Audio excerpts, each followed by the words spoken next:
El nuevo ser humano ya está siendo. El nuevo ser humano se ha dado cuenta, y estamos todo el planeta dándonos cuenta de los verdaderos valores de la humanidad.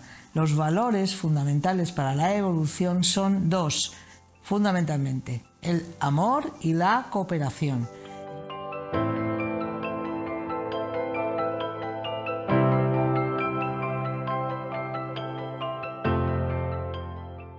Soy María José Lladó.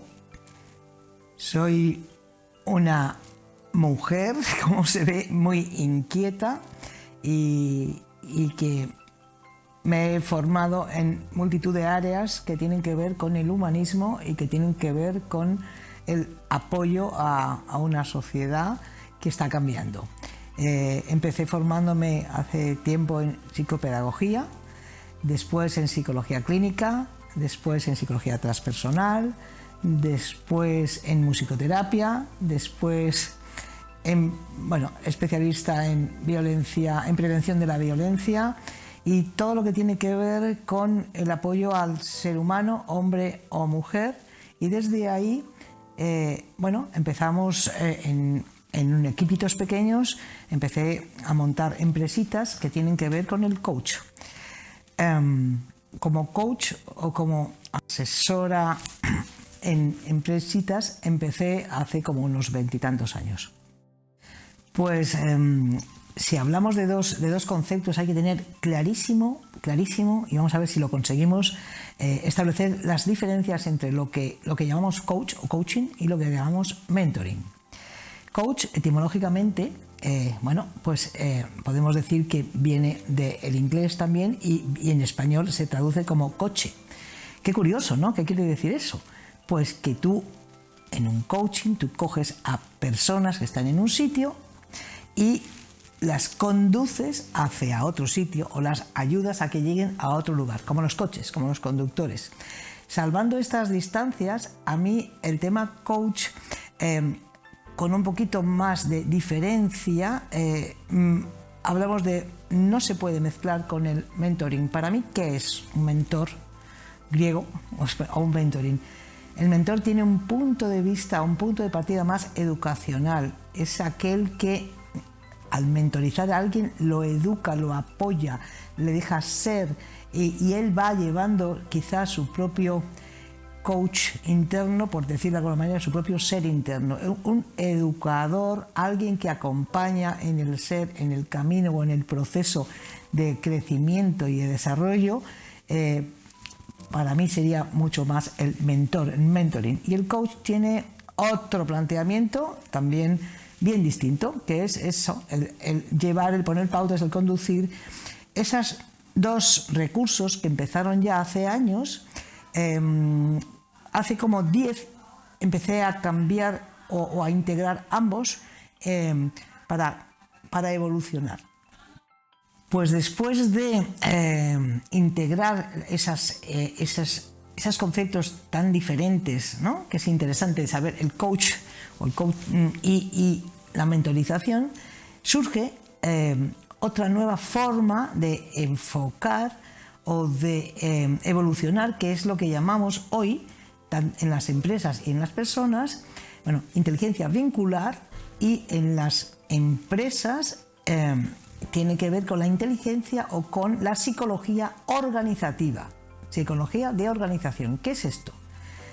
Pues una empresa es una organización. El psicólogo o psicopedagogo que la puede ayudar a que todos sus elementos estén bien, haya menos conflictos personales, menos desencuentro, apoya a las personas, todo eso es inteligencia organizativa y es psicología organizativa. Y las empresas que ya saben esto tienen afortunadamente en su plantilla a psicólogos organizativos o psicólogas o psicopedagogos. En el momento que las construcciones empresariales cuentan con el ser humano, no con el trabajador, con el ser humano. ¿Qué quiere decir? Que somos seres humanos que además trabajamos, además. Y tenemos una serie de situaciones en nuestra vida, con nuestras parejas, con nuestras hipotecas, con nuestros hijos, con nuestros divorcios. Entonces, todo eso es la organización que voy a plasmar allá donde vaya. Si tengo un psicólogo o psicóloga organizativo que además incluye pues algo de coach, algo de mentorización, pero en definitiva lo que hablamos es de organización, de epigenética, de que todo el clan, hay alguien que cuida de ese clan, de que esté bien, entonces va a salir lo mejor de la organización, va a salir lo mejor. Y lo que no es lo mejor se va a quedar ahí. ¿Por qué? Porque estamos cuidando de los elementos. Los últimos descubrimientos que hubo hace unos años, cuando se puso muy de moda el tema de la inteligencia social, son cosas como, por ejemplo, si tú le preguntas a un carnicero y le enseñas un buey y le dices ¿cuánto pesa este buey? Y un carnicero te va a decir exactamente 528 kilos, más o menos. Y tú esa información de alguien que sabe, que es potentísimo, que tiene mucho conocimiento personal, tecnológico, no vincular, personal, lo dejas ahí. Te vas a la calle y coges a 8 o 10 personas que no sepan nada de carnicería ni nada, de nada, y le pones un buey delante, esa foto, y le dices ¿cuánto pesa este buey? Bueno, pues ¿qué dirán ustedes que sucede? ¿Que sabe más el carnicero o la media del peso que dicen las personas que pasan por la calle? Pues la inteligencia vincular nos dice que, o la inteligencia organizativa, que se aproxima mucho más el dato objetivo de las personas que no son carniceros a lo que pesa realmente ese buey. ¿Qué significa? Bueno, pues que la organización de las personas que se juntan, que cooperan, aparte de ser muchísimo mejor, hace funcionar al mundo. Y en estos momentos nos estamos todos dando cuenta de que se pueden programar cosas, pero tú programas y la vida dispone. Eso es inteligencia organizativa, psicología organizativa, y dejar que la vida vaya sucediendo, y todos tenemos unas diferencias que integramos. Manteniendo esa tensión tenemos profundidad. Si no se mantiene la tensión entre los opuestos y se elige entre o esto o lo otro, hay una diversidad, hay una separación, y no podemos ver la unión de esos dos elementos que, manteniendo esa tensión, se produce la profundidad de la integración de ambos. Eso es inteligencia organizativa. Me da igual que seas mujer, hombre, blanco, amarillo, vacunado o no vacunado, da igual. Lo interesante es que saquemos el vínculo todos, no de lo que hacemos, sino de lo que somos. Eso aplicado a las empresas, aplicado a una familia. También hago bastante consulta como orientadora personal y familiar y clínica. Da igual que sea una persona, da igual que sea una familia. Esa organización intrínseca, esa inteligencia se está manifestando ahora más que nunca. Sencillamente porque la otra ya llegó a su fin, porque la que solo era producir, sacar elementos, sacar dinero de las cosas, que el ser humano tuviera un valor por lo que hace, no por lo que es, ya está, ya se fue, ya está. En este planeta, ahora mismo, todos estamos aprendiendo a que el valor de las cosas es el valor del ser. Y a partir de ahí, la organización es la psicología organizativa que estamos aplicando, que es la evolución del coach, la evolución del mentoring y la evolución de los seres humanos que lo aplican. Ojo, que esto no es una técnica. Esto no son un modelo que tenga un manual para poder ser hecho, ni mucho menos. Justamente se trata de no hacer. Justamente se trata de dejar esos manuales de inteligencia práctica que ya tenemos para poder ser. Y ese ser y ese hacer se van a juntar si dejamos de programar, controlar, etcétera, etcétera, todo. Eso nos está enseñando esta situación global y pandémica. Dejar de hacer tantas cosas y mirar para adentro. Cada uno, yo tengo muchos clientes que hacen yoga, hacen tai chi, utilizan meditación, todos. Pero llega un momento que tu ser te dice, bueno, vale, eso ya lo sabes, esos recursos déjalos ahí. Está muy bien, ya hemos llegado hasta aquí. Podemos aceptar, vivir y ser. Eso es una organización que funciona. Atrévete a ser. De hecho, tengo la fortuna de acompañar a empresas durante unos cuantos años, exactamente desde que empezó la crisis del 2008, y propuse que el título de la revista interna de la empresa se llamara Atrévete a ser. estamos en el 2021, con COVID y sin COVID sigue funcionando, ha mejorado, ha abierto sucursales. ¿Por qué? Porque nos hemos atrevido a parar cuando había que parar, a no parar cuando no había que parar y a ayudar y a acompañar a las personas de esta organización como seres humanos, no como trabajadores, no como productores. Este modelo de funcionamiento es muy relajante, es muy saludable, te deja mucho tiempo para que las máquinas hagan las cosas y nos da realmente mucha serenidad, que es donde yo creo que es el fin fundamental de todo esto, volver a la paz y a la serenidad interior. Con todo lo que necesitamos, sí, lo tenemos, ya somos prácticos. Como ya lo tenemos, ahora vamos a utilizar el amor, y lo digo claro, el amor, la solidaridad, la cooperación como modelo de negocio, como modelo de felicidad. No que las personas lo tengan todo en una empresa, no, tengan todo lo material, sí, pero ¿dónde está cuando necesito 5 días de vacaciones? Porque, no sé, porque estoy en una situación diferente, o alguien que me apoye. Eso es lo que llamamos psicología organizativa, que en los últimos 10 años pues, ha sido la evolución y tengo el placer de poder tragozar, que no trabajar, y esto es una broma, pero el trabajo me baja mucho, el gozo es algo que hacemos con gozo, con alegría, y que en vez de quitarnos energía nos la da. Cuando consideramos que es necesario o que viene bien en una empresa hacer coach. Bueno, yo estoy en un puntito más integrativo. No me interesa tanto el coach, que es una anamnesis al principio, un poco una conducción, como la mezcla de la integración de los dos conceptos que hemos dicho antes. El mentoring, es decir, el acompañamiento, y el coach es un acto volitivo, es un acto de voluntad, es un acto de que a veces alguien necesita pues que le pongan una serie de pautas para continuar y crear un hábito. Lo que sucede es que un poquito más para allá y ahora en el momento que estamos, yo hablaría ya con mucha más propiedad, dejaría un poco en la recámara y en la biblioteca, por supuesto, lo que entendemos por coach y lo que entendemos por mentorización. Y esas dos cosas sí que diría que es muy necesario la organización en una empresa y la organización en las personas, entendiendo esto como inteligencia organizativa, es decir, como el apoyo integral a las personas en todo su proceso de vida. Una empresa es lo mismo que una familia, es lo mismo que una persona. Si las células de un cuerpo, si tú tienes en tu cuerpo un montón de células que están bien conectadas y apoyadas, pues irás bien. Si no, en esos procesos hay que ver un poco qué es lo que podemos apoyar para que lo que está malito se ponga bien. Esto es el mismo planteamiento. ¿Cuándo es necesario?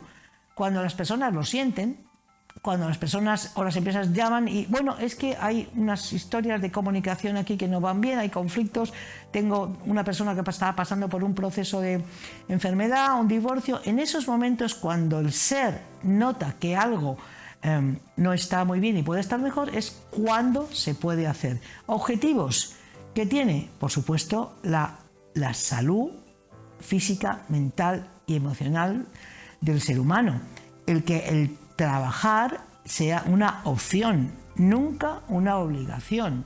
Eso de que hay que trabajar para vivir, mire usted, hay que desarrollar, esto es más mentoring, ¿no? Hay que desarrollar los dones y talentos que tenemos las personas, y de ahí saldrán por extensión los objetivos. El trabajo por objetivos ya fue. No quiere decir que no tengamos objetivos, pero una cosa es que haya un objetivo y otra cosa es que no haya que variar el timón del barco en un momento determinado, sabiendo que ese objetivo la vida está diciendo que no y no es por ahí y tengo que cambiar. Esa flexibilidad es lo que entendemos por Junco, por organización, y por la inteligencia que llamamos organizativa, y también en otros aspectos, digamos, más de mentorización, se llama inteligencia vincular. Las habilidades de lo que llamamos liderazgo positivo, las habilidades que ha de tener una persona que quiera conducir de alguna manera o ayudar a los proyectos, a las empresas a que salgan adelante, son muy claras. En primer lugar, saber escuchar. Saber escuchar a todos los miembros de la empresa. Es decir, desde la persona que limpia hasta los departamentos medios.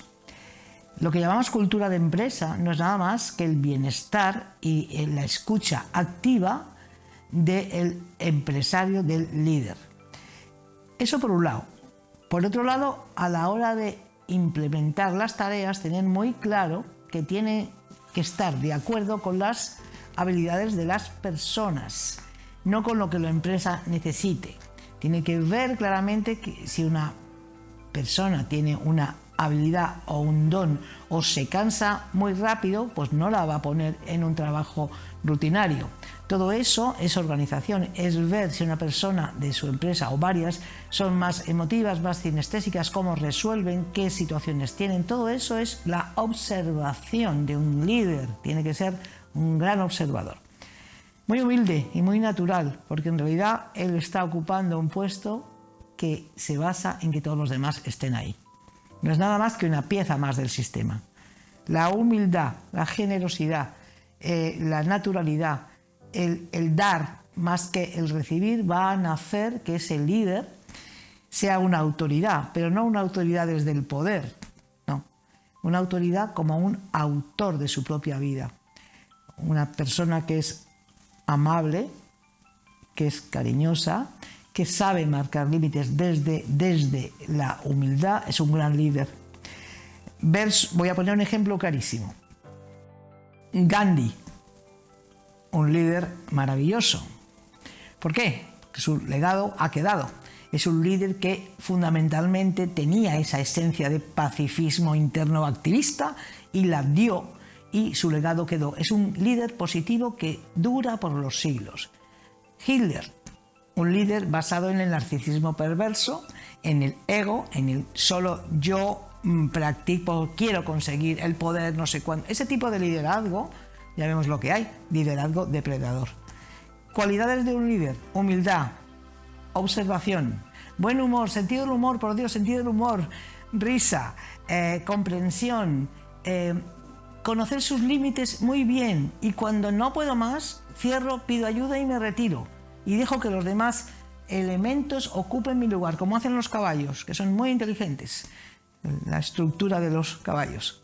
Desde ahí es el líder que es un líder positivo y que, lejos de tirar del carro, cuando no puede, le ayudan y ofrece sus cualidades. Eso es para mí liderazgo positivo empresarial. Pues claro que hay métodos para hacer coach, por supuesto. Lo que sucede es que hay que ver cómo es la persona y ajustar lo que dice ese método, o incluso crear inputs y parámetros nuevos. No hay una huella dactilar igual que otra, no hay una persona igual que otra. Una cosa es un prêt-à-porter y otra cosa es un traje hecho a medida. Cuando viene alguien hay que ver cuáles son sus talentos, cuáles son sus dones, si necesita más apoyo en el aspecto volitivo, si necesita más apoyo en el aspecto emocional. El coach, propiamente dicho, tiene varias metodologías y hay que implementar algunas cosas, claro que sí, según las personas. El nuevo ser humano ya está siendo. El nuevo ser humano se ha dado cuenta, y estamos todo el planeta dándonos cuenta de los verdaderos valores de la humanidad. Los valores fundamentales para la evolución son dos, fundamentalmente: el amor y la cooperación. El nuevo ser humano se da cuenta de que la vida vale muchísimo, muchísimo, cada minuto, cada segundo, y no tiene un precio, tiene un valor. Entonces el nuevo ser humano se dará la mano.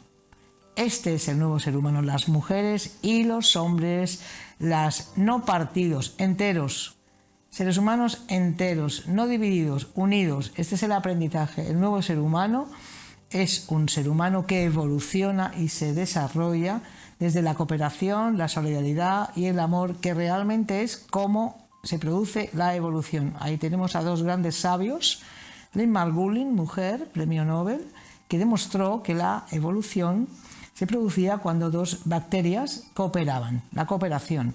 Y tenemos a Humberto Maturana, antropólogo y biólogo, que también demostró que es el amor hacia las personas, hacia las vinculaciones, lo que hace que todo eso salga adelante, versus el depredador. El nuevo ser humano es un ser amoroso, cooperativo y que además produce, y no al revés. Bueno, pues 2050 suma 7, ese número me gusta. ¿Qué es lo que creo que puede suceder? Pues que habremos evidentemente aprendido muchas cosas y será una sociedad mucho más humana, mucho más sostenible, más respetuosa. Habremos recuperado del aprendizaje un montón de factores que nos van a permitir vivir bastante más en paz unos con otros y acompañar esa inteligencia vincular que tiene el planeta hacia el siguiente desarrollo. La inteligencia humana, propiamente dicha, pues es, digamos, de alguna manera, la siguiente evolución es esa que digo, es la planetaria y vincular, que nos hace tener un futuro muchísimo mejor, donde ya sepamos lo que no queremos, que es importante. Y yo no sé si lo veré en el 2050, me parece que no, pero me da igual, porque estamos haciéndolo ahora y lo estoy viviendo ahora. No pospongo al 2050, lo hacemos ahora, aquí y ahora. Pues afortunadamente tenemos hoy un montón de inteligencia tecnológica, un montón de robots, un montón de cosas automáticas y muchas de ellas muy tediosas que las hacen los robots. ¿Qué significa eso? ¿Qué puede significar en un futuro? Pues que el ser humano tiene la potencialidad de ser lo que un robot lo tiene complicado, es ser creativo. El 80% de las profesiones del futuro no se conocen, no existen hoy, no existen, no hay estudios para ellas porque se están creando constantemente. Entonces, consejos o aportaciones de una mentora a las personas que empiezan a estudiar. Mira a ver qué dones tienes, mira a ver lo que te gusta y empieza a hacer desde ya lo que te gusta. Empieza a funcionar desde tus dones y a ser creativo. Luego eso te llevará a otra cosa y a otra cosa y a otra cosa, a crear el arte, la pintura, la literatura, el don, la cocina, lo que tú quieras que te guste, tira por ahí. No escuches a las personas que te dicen eso no tiene salida, porque es que en realidad no has entrado, no tienes que salir a ningún sitio. Oye, es que hay que ganarse la vida. No hay que ganarse la vida ya la tienes, la vida ya la tenemos, la vida hay que vivirla. Escuchando que ya nos hemos dejado la piel, muchos produciendo cosas, y ahora consejos, haz lo que te gusta, por supuesto practícalo, esto es una práctica, y los robots no van a poder evidentemente hacer lo que el espíritu humano sí puede hacer, que es la creatividad absoluta, no la copia y la reproducción, la creatividad. Desde ahí, haz lo que te gusta y mira a ver quién eres, un trabajo interior profundo para continuar el camino que sale desde adentro. Nosotros sí tenemos uno adentro, el robot solo tiene uno afuera y los hemos creado nosotros además. María José es una persona que ha tenido mucha fortuna en esta vida. ¿Por qué? Porque he podido aprender muchísimas cosas, tanto de los errores como de los aciertos, de lo que antes consideré errores, hoy no. Hoy los considero aquella manera de vivir que me hacen sentirme muy afortunada, y lo que me interesa realmente, quién es una mujer que tiene 2 hijos, que tiene 3 nietos y que sabe que su oficio ahora mismo es dar, ofrecer, dar. Todo eso que a mí la vida me ha dado, no me lo ha dado para mí, me lo ha dado para mí, para que lo disfrute y para que lo comparta. Si yo puedo apoyar a una persona con mi conocimiento, tanto a nivel experiencial como a nivel de curricular, para que sufra un poco menos, esa es mi tarea. A un niño, a un pájaro, a un adulto, a todo el planeta. Esa es mi función, esa es María José hoy, y eso quiero que siga siendo mi vida. Entonces, desde lo que pueda hacer, primero, por supuesto, para mí misma. Cuidarme, lo que ya sabemos, dormir, comer, estar con amigos, reírte, pasarlo bien, todo eso. Y todo eso, además de lo que pueda saber y la vida me haya regalado, regalarlo yo a su vez a los que pasen a mi lado.